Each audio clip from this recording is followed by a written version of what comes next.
எம்பெருமானின் ஆத்மபந்துக்கள் எம்பெருமானை பிரார்த்தித்த ஆசீர்வாதம். தகுதி வெகுமதி இது தேவை. தகுதி நன்னா இருந்தால் தான் வெகுமதி கிடைக்கும். வெகுமதி வேண்டுமென்றால் தகுதியுடையவனாக நீ உன்னை ஆக்கிக்கொண்டு வாழ கற்றுக்கொண்டு வாழ வேண்டும். வெகுமதி என்பது பொருள் கொடுப்பதல்ல, பொருளை வாங்குவதல்ல.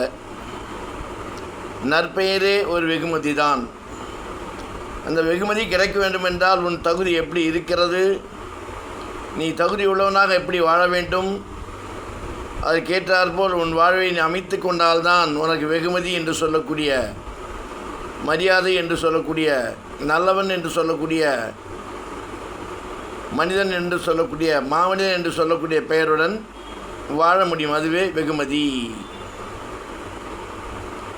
தகுதி இல்லாமல் வெகுமதி கிடைக்காது. கிடைக்கக்கூடிய வெகுமதியும் அச்சுறுத்தலால், அதிகார பலத்தால், ஆள் பலத்தால், பண பலத்தால் வெகுமதி கிடைத்தாலும் அது தகுதியற்றதாக போய்விடுமே தவிர அது வெகுமதி ஆகாது. வெகுமதி வாங்குவதற்கும் தகுதியை ஏற்படுத்தி கொண்டு தகுதி உள்ளவனாக வாழ்ந்தால்தான் முழு மனிதன். அவனே மனிதன், அவனே மனிதருள் மாணிக்கம், அவனே தெய்வத்துள் வைக்கப்படுவான். வெகுமதி கிடைக்க வேண்டும் என்று வெகுமதி கிடைக்க வேண்டும் என்று தகுதி இல்லாத வாழ்க்கையும், தன்மை இல்லாத வாழ்க்கையும், தரங்கெட்ட வாழ்க்கையும், தரமில்லாத சொற்களும் வாழ்க்கையும் வாழ்ந்தால் வெகுமதி கிடைத்தாலும் அது வெறும் காணல் நீரை போலத்தானே தவிர அது வெகுமதி ஆகாது.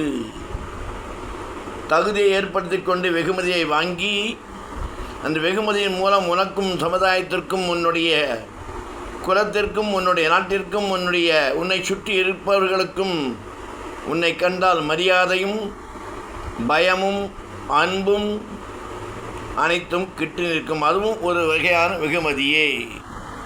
இதை புரிந்து கொண்டு நம்மை நாம் தகுதியாக்கி கொண்டு தகுதி உடையவர்களாக நம்மை மாற்றிக்கொண்டு வெகுமதியை பெற்று, வெகுமதியே நமக்கு நம் காலம் சென்றாலும் நம் காலம் மறைந்தாலும் வெகுமதி என்று சொல்லக்கூடிய பெயர் புகழ் நமக்கு கிட்டி நிற்கும். அதன்படி நாம் வாழ வேண்டும் என்று கூறிக்கொண்டு ராமானுஜரின் திவ்ய திருவடிகளே சரணம்.